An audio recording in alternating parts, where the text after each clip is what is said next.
All right, if you've been following Canadian aviation lately, you've definitely seen the headlines. They are pretty alarming, right? Well, today we're diving straight into this explainer to untangle the political rumors swirling around Canada's iconic Snowbirds, and we're going to weigh those rumors against the hard, cold realities of modern defense strategy. You know, for 55 years, this squadron has been just an absolutely soaring, emotional symbol of Canadian pride. But right now, the Snowbirds are caught up in this really complex web of aging technology, massive military modernization, and some highly charged political debate. So let's break down exactly what's going on behind the scenes. Here's the agenda for our explainer today. Section 1, we'll hit the cancellation rumors. Section 2, the aging fleet. Section 3, RCAF budget priorities. And finally, Section 4, replacing the icons. Okay, moving into Section 1, the Snowbirds cancellation rumors. Will they actually fly in 2027? So these cancellation rumors basically sent shockwaves through Ottawa, and honestly, the Canadian public too. Broadcaster CTV News broke the story based on some pretty alarming claims from Conservative MP Fraser Tolmie. And he actually represents the Snowbirds' home district of Moose Jaw. He stated definitively, and I quote, "The Snowbirds are being cancelled. This is the last season."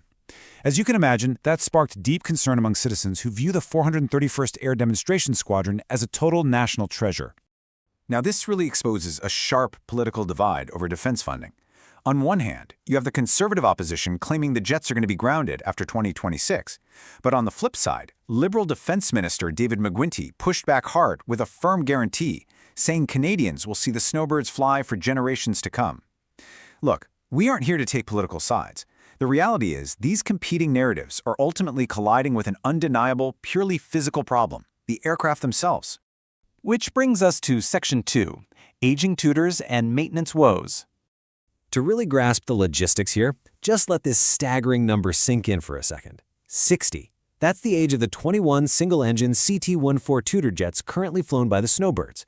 Think about the structural characteristics of a 1960s airframe. It makes maintenance an absolute nightmare today. We're talking about cumulative metal fatigue on the airframe, completely outdated analog avionics, and a total lack of modern digital diagnostics. And the risks associated with spare parts availability? They're massive. You're dealing with dwindling global stockpiles, meaning they often need expensive, bespoke engineering just to keep these planes safe to fly.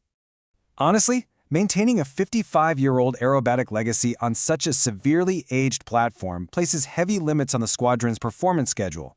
Even the defense minister acknowledged these jets are going to reach their absolute end of life very soon. Because standard pilot training doesn't use these jets anymore, there's an entire, highly specialized logistical pipeline that exists purely to keep these elderly aerobatics in the sky. And, as you might guess, that seriously drains resources. But you know what? Canada actually isn't alone in this. Similar legacy jets like the U.S. Air Force's T-38C Talons and the Navy's T-45 Goshawks are experiencing the exact same steep maintenance cliffs. Across allied militaries right now, operating aged small jets means plunging availability rates.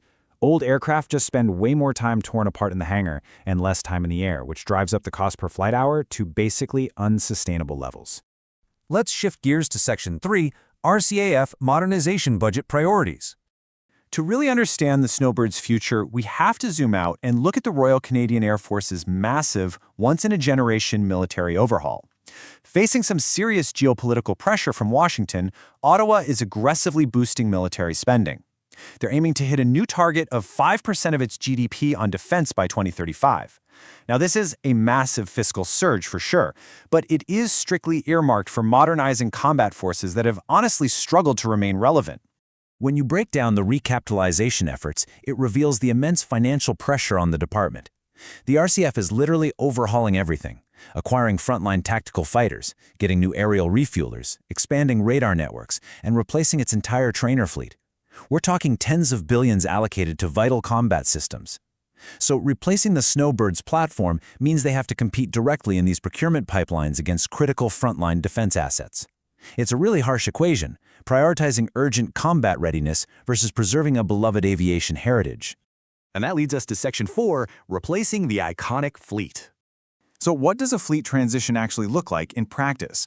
Well, first, the RCAF intends to continue Tudor flights for as long as it's physically and safely feasible. But defense strategists recognize a potential gap here. If keeping those 1960s airframes flight-worthy becomes too dangerously expensive before replacements even arrive, well, there's a very real possibility of a temporary hiatus for the team. The final step, of course, is actually integrating a modern replacement aircraft to secure the team's future long-term. One highly valuable alternative being discussed is the advanced Pilatus PC-21. Actually, Canada is already acquiring the PC-21 to recapitalize its flight trainer fleet, so it makes a lot of sense. The technical advantages of replacing the old Tudors with this modern turboprop are pretty staggering. You'd shift from that bespoke 1960s engineering we talked about to a modern global supply chain with readily available spare parts, drastically higher availability rates, and way lower maintenance costs. The catch? Transitioning a demonstration squadron to a completely new airframe takes years of specialized training, so pulling off a seamless switch before 2027 is highly unlikely. Ultimately, the Department of National Defense has to navigate this incredibly complex transition in their upcoming future roadmap.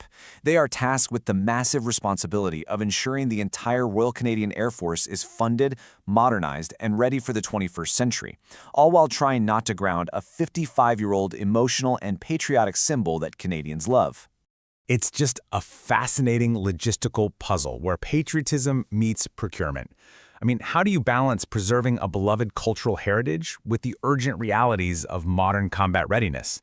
Let us know what you think about this down in the comments. And hey, if you found this explainer helpful, please hit that like button and subscribe to the channel for more explainers from air flight space. Thanks so much for watching, and we'll catch you in the next one.